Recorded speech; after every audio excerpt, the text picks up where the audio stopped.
जब फ्यूल मिलना बंद हो जाता है तब दोनों इंजन काम करना बंद हो जाते हैं और फिर ये जिस प्रकार की घटना हुई वो पॉसिबल। तो अगर मैं थ्रॉटल क्वाड्रेंट की बात करूं तो यहाँ पर फ्यूल कट ऑफ स्विच है।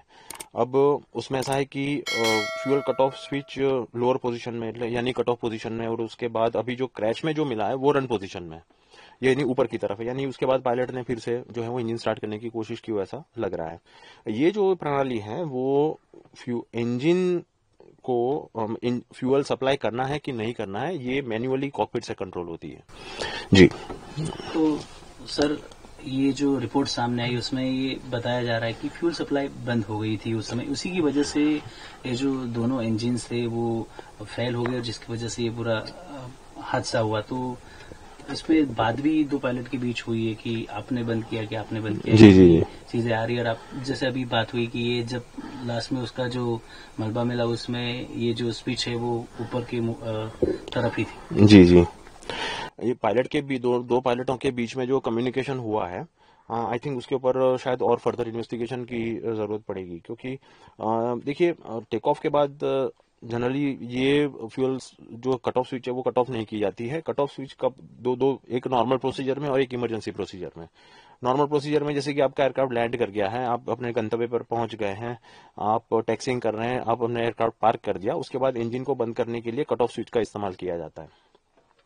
और दूसरा ये है कि फ्लाइंग करते हुए आपको कोई इमरजेंसी डेवलप हो जाती है और जहां पर इंजन को चालू रखना, जैसे कि एक इंजन को चालू रखना अगर खतरनाक साबित हो सकता है, पायलट को ऐसा लगता है, तो फिर वो टेम्पररी जो है वो एक इंजन जो है वो शट डाउन कर लेते हैं।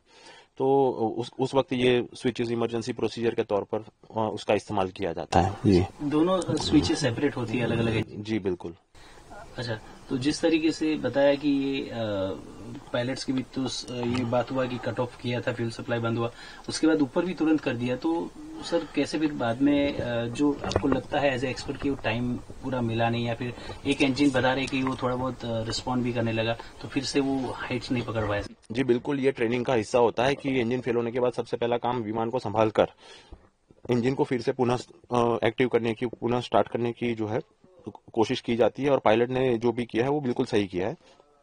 ये जो पोजीशन है जब क्रैश हुआ है और जो प्राथमिक रिपोर्ट में जो फोटो आई है उसमें ये दिख रहा है कि ये जो फ्यूल कट ऑफ स्विच जो है वो रन पोजीशन में ऊपर की तरफ है, कट ऑफ पोजीशन में नहीं है। तो इसका सीधा मतलब है कि पायलट ने फिर से इंजन स्टार्ट करने की कोशिश की होगी।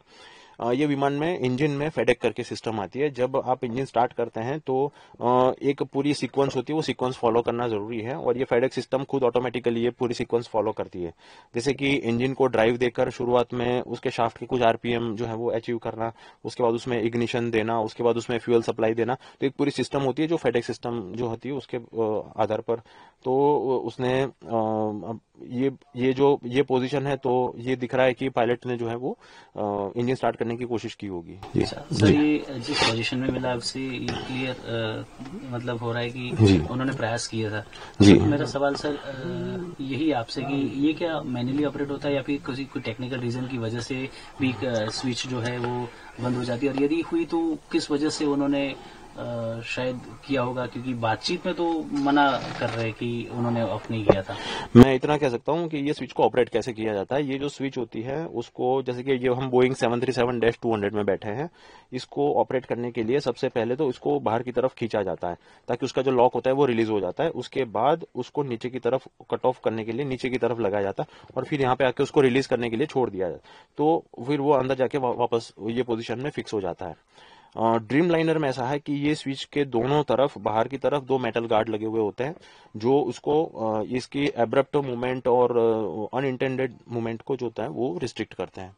जी। अच्छा, तो सर मतलब ये जो फ्यूल जो पावर स्विच ऑफ थी, मतलब उसको कट ऑफ किया गया था जैसे जो रिपोर्ट में आ रहा, क्योंकि फ्यूल सप्लाई तो बंद हो गई थी इंजन के अंदर। वो इसलिए मैं कह रहा हूँ कि ये एक प्राथमिक रिपोर्ट है, ये एक प्राइमरी रिपोर्ट है। अभी जो है वो फर्दर इन्वेस्टिगेशन शायद हो सकता है, और उसकी जो फाइनल रिपोर्ट जो आएगी हो सकता है कि इसमें और ज्यादा जानकारी और ज्यादा डिटेल हमें देखने को मिले। जैसे आपने बताया कि इंजन दोबारा शुरू करने के लिए प्रयास किया था, वो जो ट्रेनिंग का भाग होता है, जी जी, तो शुरू किया, तो क्या उसके बाद रिस्पॉन्ड नहीं कर पाया कि हाइट पे नहीं ले जा सके उसको प्लेन को? हाँ, जब दोनों इंजन कट ऑफ हो जाते हैं तो विमान फिर ऊंचाई प्राप्त नहीं कर सकता है, और जो ऊंचाई पे होता है उसके बाद भी वो नीचे आना शुरू हो जाता है। अब जैसे कि ये करीब 500 फीट के आसपास उसने जो नीचे आना शुरू किया, तो ये जो टाइम होता है जो इंजन स्टार्ट करके फिर उसको वापस फुल्ली ऑपरेशनल करना, क्योंकि दो इंजन है उसमें, तो पहले एक इंजन स्टार्ट करो उसको ऑपरेशनल करो, दूसरा इंजन स्टार्ट करो उसको, तो इट टेक सम टाइम।